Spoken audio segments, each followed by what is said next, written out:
कोयटा से अहम खबर आ रही है नाजरीन, मोती राम रोड पर धमाका हुआ है। इस धमाके के बाद वक्फे से फायरिंग का सिलसिला भी जारी है और सिक्योरिटी फोर्सेस ने इलाके को घेरे में ले लिया है। ये मोती राम रोड का इलाका है कोयटा, जहां पर धमाके की खबर सामने आ रही है। धमाके की नौयत क्या है, इस हवाले से कुछ भी कहना कबल अज़ वक्त होगा, लेकिन खबर ये आ रही है नाजरीन कि अभी फायरिंग का सिलसिला भी जारी है। वक्फे से वहां पर फायरिंग भी हो रही है मोतीराम रोड पर और सिक्योरिटी फोर्सेस ने इलाके को घेरे में भी ले लिया है। ये धमाके के बाद जारी है। कोयटा का इलाका है मोतीराम रोड, जहां पर धमाका हुआ। 3 अफराद अब तक की इत्तलात के मुताबिक जख्मी हो गए हैं। धमाके की नौयत क्या थी, ये धमाका किस नौयत का था, इस हवाले से कुछ भी कहना अभी क़ब्ल वक्त होगा।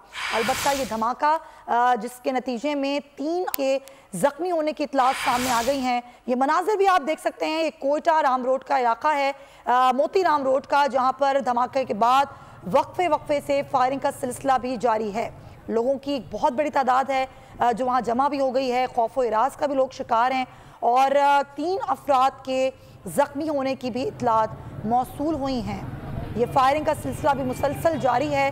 फायरिंग हो रही है, वक्फे से धमाके की जगह पर धुआं उठता भी देखा जा सकता है।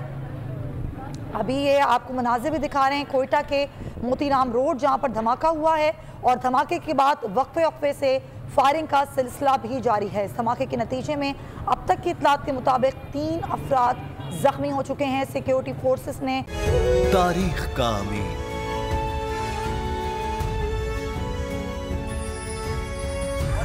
आजादी की अलामत,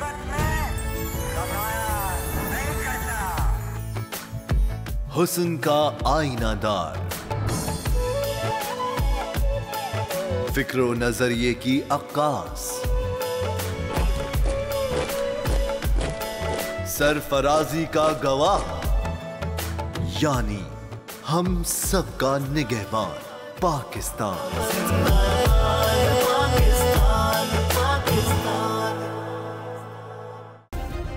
सब्सक्राइब करें और बेल दबाएं ताकि कोई खबर रह न जाए।